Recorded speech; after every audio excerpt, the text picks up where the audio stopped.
Coming up on Citrus TV News Live at 6, we'll hear the story of a local female welder. And forest fires continue to spread in the southeast, threatening several states.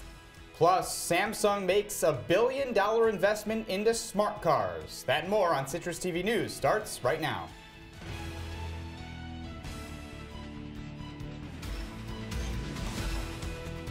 From the Citrus TV studios, this is Citrus TV News Live at 6, your campus news leader.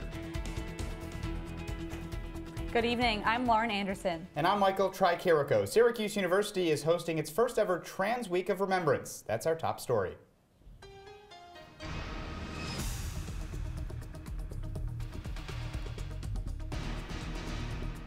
This week, the LGBT Resource Center is hosting a series of events in honor of Trans Day of Remembrance on November 20th.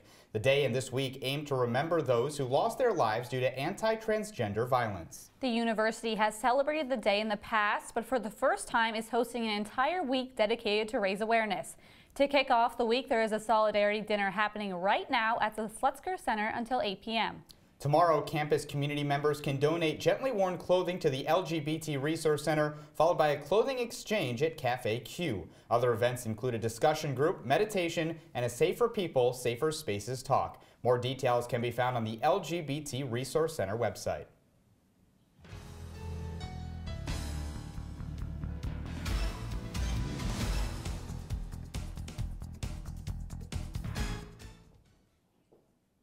Syracuse University Ambulance is hosting a week-long event to celebrate and bring awareness to emergency medical services. The National Collegiate EMS Week kicked off today when SUA held an emergency vehicle exposition outside their headquarters on Waverly Avenue. At the event, SUA showcased one of their ambulances as well as their mass casualty incident trailer. SUA will also be in the Shine Student Center tomorrow to bring awareness to EMS Week. And this week, innovators and job creators on campus are participating in Global Entrepreneurship Week. The event kicked off today with opening remarks from President and Professor Carl Schramm.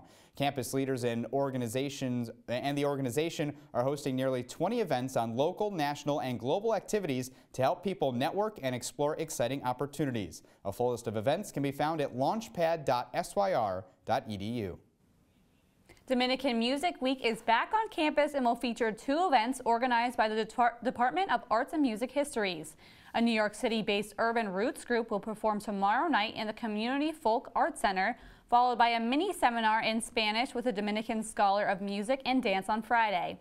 The seminar includes brunch and requires registration, but both events are free and open to the public. Thousands of Syracuse students will be heading home this weekend for Thanksgiving, but international students staying on campus for break have another option. On November 17th, Syracuse University will host an international Thanksgiving dinner in Goldstein Auditorium. Tickets are free and on sale in the Shine Student Center box office. Samuel Clements, the interim dean of Hedrick's Chapel, and Chancellor Ken Syverud are expected to speak at the event.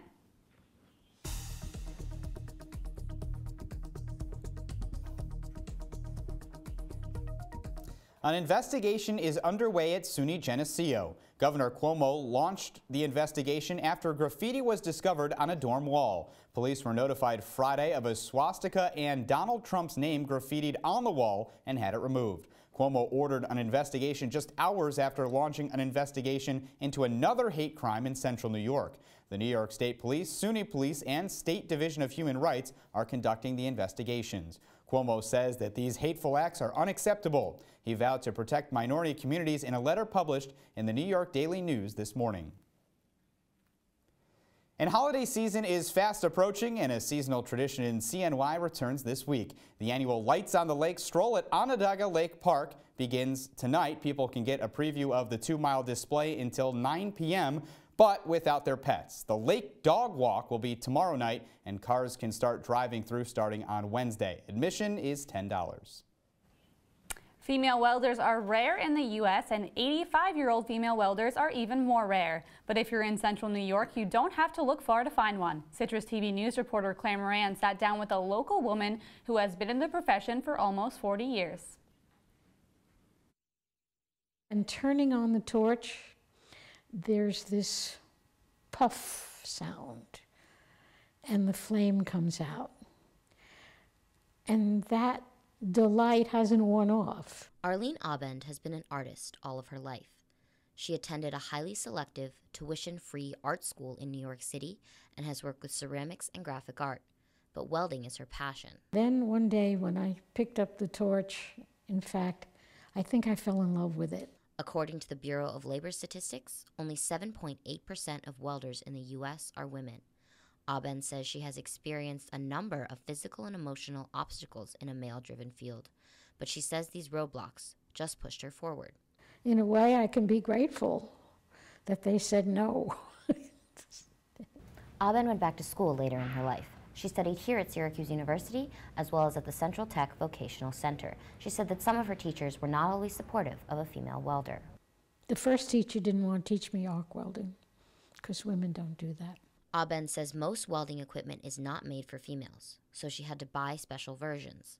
Once, a store didn't stock small-sized gloves and told her they could only order a pack of 12. She couldn't afford so many gloves, so she put up ads in area colleges, and the gloves sold out. They stocked them ever since. These days, Abend is 85 and works out of a studio attached to her home, which she built after a storm destroyed her downtown Syracuse studio in 1998. She calls the home studio space her piece of heaven. Claire Moran, Citrus TV News.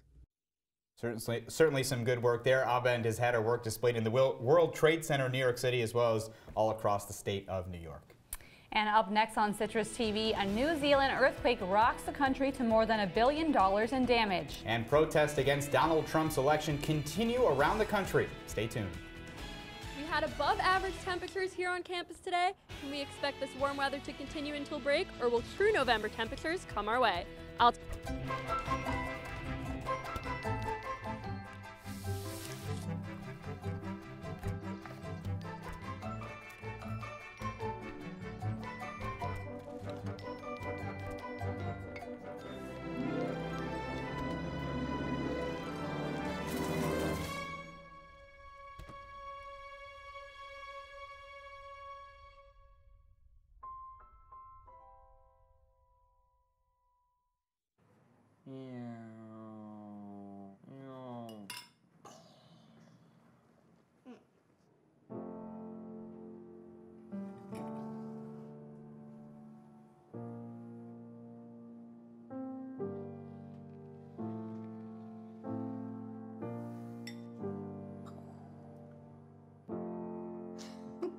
Visit aarp.org/caregiving for information on how to provide even better care for the person who wants to care of you.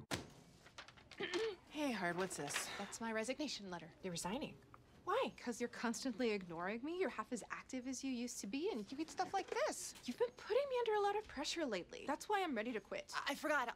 I'll do better. Please, don't quit on me. Okay, but remember, it's not what you say, it's what you do. Listen to your heart. Don't let it quit on you. Let's go for a walk. Uncontrolled high blood pressure could lead to a stroke, heart attack, or death. Get yours to a healthy range before it's too late. I want to eat apples and bananas. I need to eat apples and bananas. Why can't I eat? 1 in 5 children struggles with hunger in America. Support the Feeding America nationwide network of food banks to help provide meals to those in need. Join us at feedingamerica.org.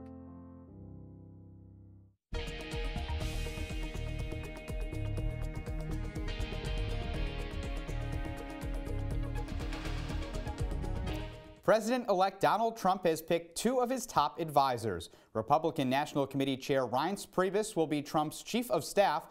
Trump also named his campaign CEO Steve Bannon as his chief strategist and senior counselor. Priebus has close ties to Speaker Paul Ryan, and the Republican may serve as a liaison between the Trump administration and Republican establishment. Groups are raising concerns over Bannon's appointment due to his ties to the alt-right movement. President Obama held his post-election news conference today, saying his team is ready to help Trump's transition into office. First of all, as I discussed with the President-elect on Thursday, my team stands ready to accelerate in the next steps that are required to ensure a smooth transition. And we are going to be staying in touch as we travel. I remember what it was like when I came in 8 years ago. It is a big challenge. This office is bigger than any one person, and that's why ensuring a smooth transition is so important. Protests against the election of Donald Trump continue across the country. Today, students in Maryland and California walked out of their high schools in protest, marching down streets, chanting and carrying signs. There have been demonstrations across the country from Philadelphia to Los Angeles. Over the weekend, protests grew with more than 8,000 marching into Los Angeles.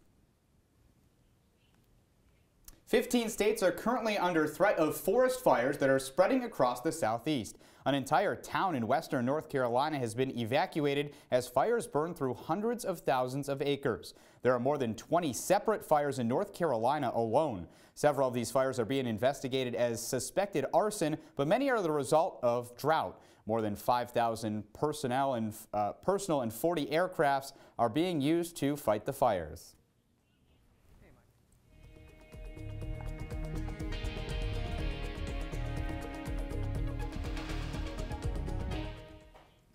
United States forces are investigating the man who released a bomb on a military base in Afghanistan.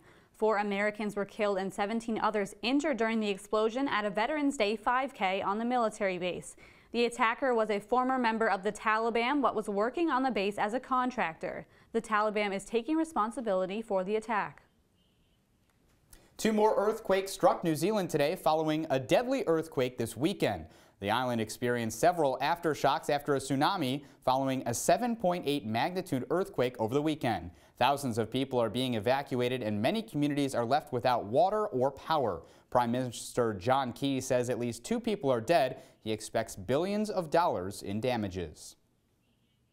Residents of the Syrian city of Aleppo are being told to evacuate via text message. The text sent Sunday told residents that they have 24 hours to leave before the city is bombed using high-precision weapons. Militants were warned to lay down their weapons, and the text message was most likely sent by the Syrian government, as it is likely the only regime capable of sending a mass text. The government has spent months trying to regain control of the rebel-held area.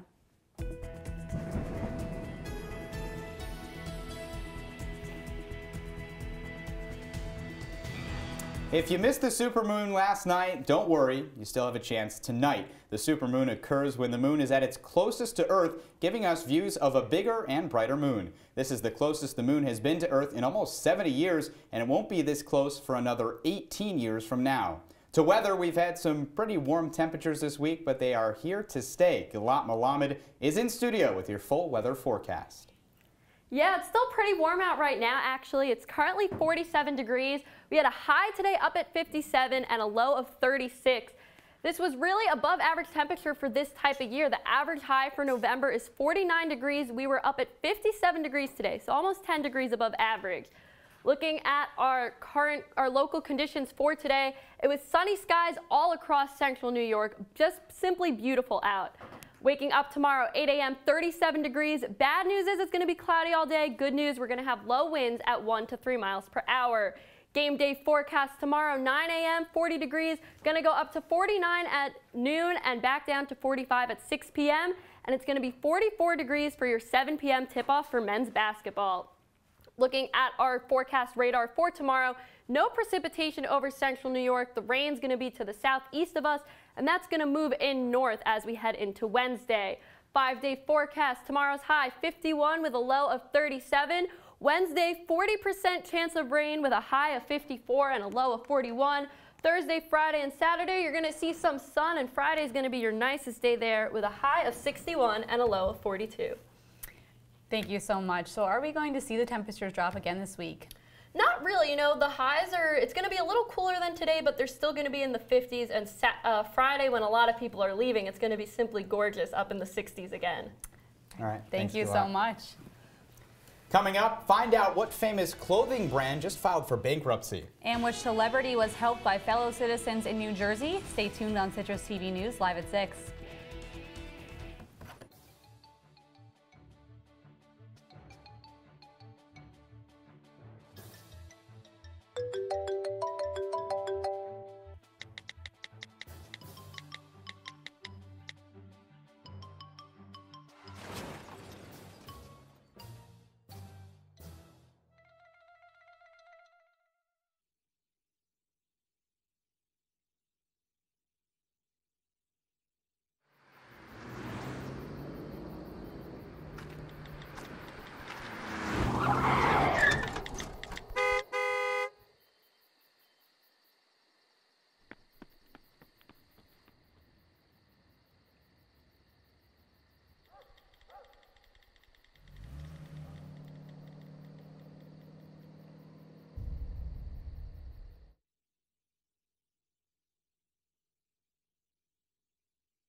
I see you mobbing over her. Let's go.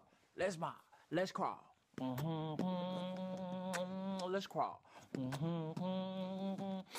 Let's crawl. Hey, yo, we mobbing. Come on, girl. Let's crawl. Hey, yo, let's crawl. Hey, yo, let's crawl. Hey, let's crawl. Hey, yo, let's crawl.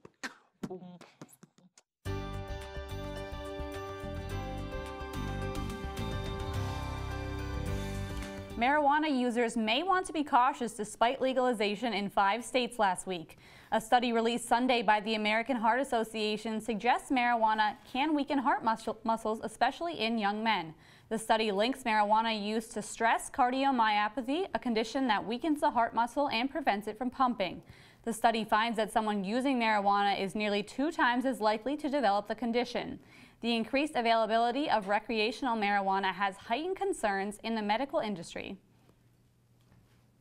And President-elect Donald Trump says that he will consider keeping parts of Obamacare despite insisting during his campaign that he would repeal it. Trump had this change of heart after meeting with President Obama at the White House last week.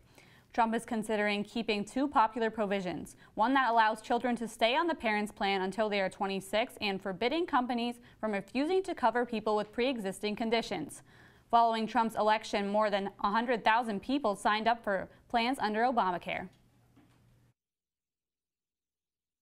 Samsung is purchasing the auto systems maker Harman for $8 billion. The announcement made today is Samsung's first step into the growing market for smart cars. More than 30 million cars are equipped with Harman's auto systems, providing safety and entertainment features. Last month, the company bought artificial intelligence firm Viv Labs.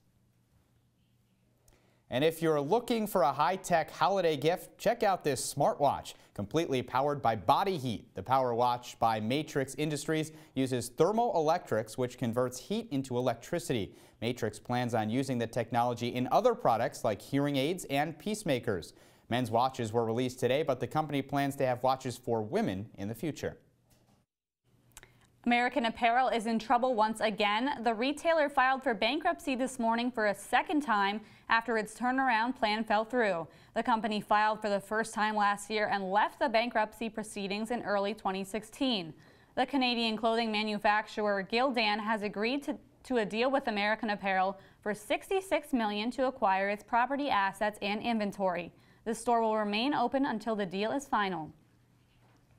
And Apple is set to release its new line of laptops this week. The MacBook Pro will have a new look, with the company heavily marketing its Touch Bar, which has replaced all of the function keys at the top of the keyboard. The new laptop has been described as fast, light, and thin. The computers will cost between $1,500 and $2,800.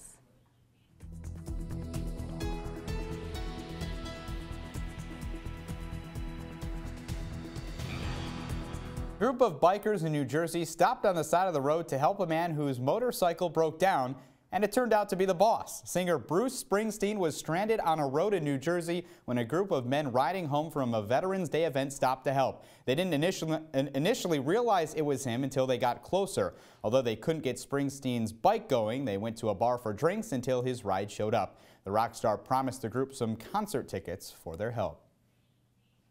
Soft rock icon Leon Russell is dead at age 74. Russell had bypass surgery in July, but planned to begin touring again in January. Russell's own music was covered by Aretha Franklin, Ray Charles, and Willie Nelson. In a career that spanned 60 years, he recorded with and produced for some of the biggest names in rock and roll, including Bob Dylan and the Rolling Stones.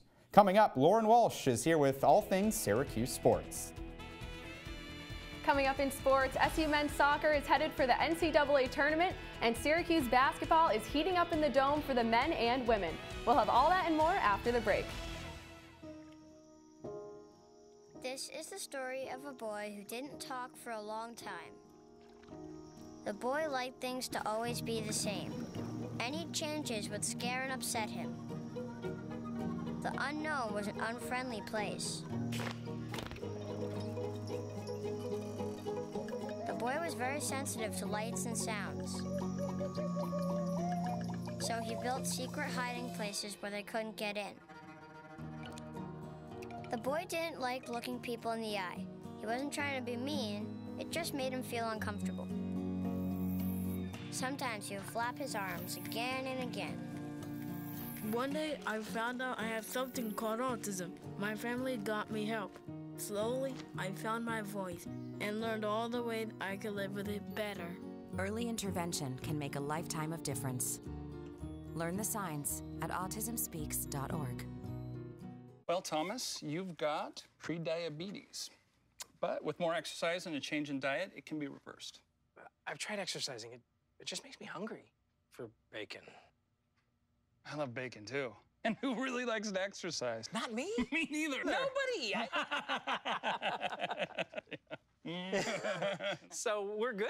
What? Oh, you still have prediabetes. Big time.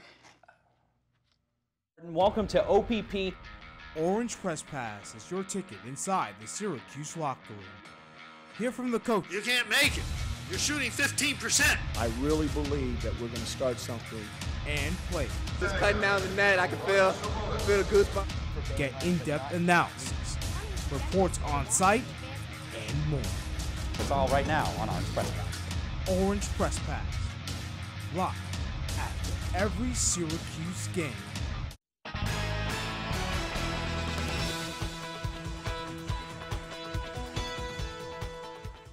The SU men's soccer team is tourney bound for the third year in a row. The Orange earned an 8th seed and a first-round bye in the NCAA tournament.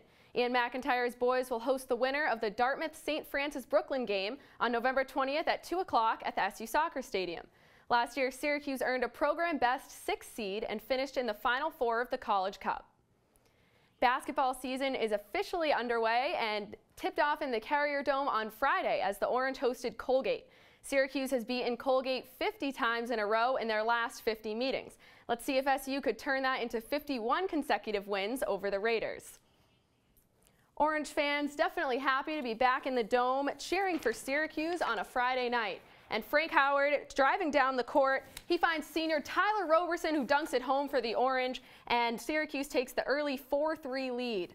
Now 12 minutes left in the first, Sean O'Brien drains the 3 for Colgate, and Syracuse takes a 2-point lead, 16-14. Then big man Pascal Chikwu under the basket banks that one in for the Orange, and Syracuse now is up 32-18.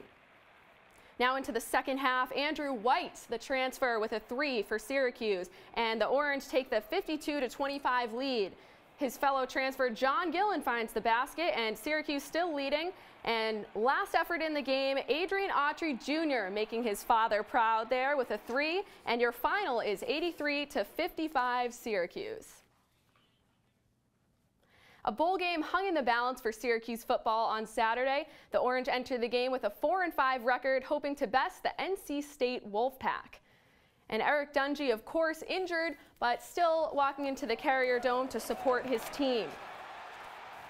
And early on, Dante Strickland finds the end zone, and Syracuse takes the 7-0 lead. Now, fighting back here, Jalen Samuels with a 3-yard rushing touchdown, and NC State goes up 14-10. Then Ryan Finley with a 68-yard pass to Kelvin Harmon. NC State takes the 21-10 lead. And still in the third quarter, fill-in quarterback, second stringer Zach Mahoney finds Amba Edetawo, the semifinalist for the Fred Biletnikoff Award, honoring the season's outstanding receiver. He's showing his stuff, making the argument for his spot on that list with an 81-yard touchdown. Now 4 minutes and 50 seconds left in the fourth. Matthew Days solidifies the win for NC State with a 35-20 win. Now let's hear from head coach Dino Babers. We really felt like we had opportunities to win the game. Did not go our way, obviously. We're still excited about our 2 opportunities that we have left to finish this season on a high note. We're looking forward to playing Florida State. Excellent football team, outstanding athletes, well coached. We're getting back into the upper echelon of the conference, and it's going to be a very tough task, but we're looking forward to our opportunity against that fine football team. The Yukon Huskies knocked off the reigning NCAA champion Syracuse field hockey team yesterday at J.S. Coyne Stadium. Lise Lockerway scored in the last 5 minutes of regulation to tie the score at 2 and send the game into overtime. About 5 minutes into the second overtime period, UConn's Charlotte Vaitner put a shot past SU goalie Reagan Spencer and put an end to Syracuse's season. UConn now heads to the Final Four for the 4th straight season. The SU women's basketball team gets started shortly in the Carrier Dome for its second game of the season. The number 14 Orange takes on in-state foe Siena. Syracuse enters the game 1-0 after a 95-49 win over Rhode Island on Friday. Alexis Peterson led the team's first win with 28 points, 5 assists, and 6 steals. Tip-off is set for 7 o'clock. All right, thanks, Lauren. Up next on Citrus TV, we'll give you a look at the new Snapchat filter you could be using. Stay tuned. They said I have troll teeth. That my voice sounded like a possessed baby doll. That no one would ever love someone as stupid as me. That I was fat, ugly. Disgusting.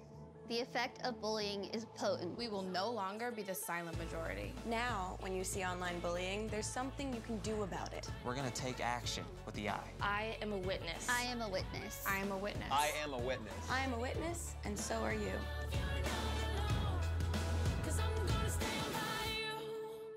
Come on, it's not that hard. My big man fingers are having a problem with these little tiny buttons. Whoa, watch it there. Your blood pressure's gonna go through the roof. Tell me about it. I'm trying to learn how to get it down. Instead, it keeps going up. High blood pressure can increase the risk for heart attack or stroke. Learn how to keep yours at a healthy range. Ever hear a voice command? Just say text barbershop to 97779. That's not what I said. Just give me that. Now my blood pressure's up.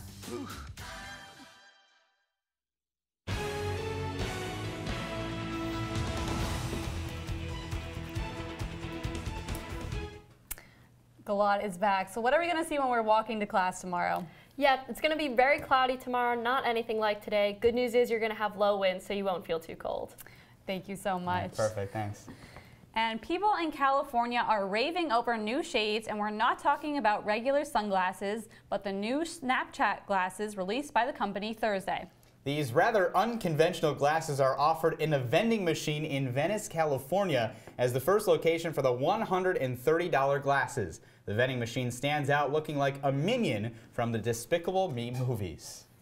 So what's the appeal, you may ask? The glasses offer the ability to wirelessly upload a short video from the glasses lens to your Snapchat account. They come in all different colors. What do you think you would spend the money? Would you spend the money on these? Yeah, I think these are really cool. These are like the Google glasses, but you get to upload to your Snapchat, so I think it's pretty cool. Yeah. I don't know if I'd spend that much money for that. No, I don't know. I don't really see the purpose. It's not that hard to just whip your phone out of your back pocket and start filming stuff. You don't really need the glasses. I enjoy the free features of Snapchat. Yeah, true. All right. Okay. Well, and coming up next on the Orange Television Network, Orange Press Pass recaps the Syracuse football game this weekend. Then get your entertainment fix with Syracuse Unpeeled at 7, followed by Noticias at 7:30. For Lauren Anderson, I'm Michael Tricarico. Good night.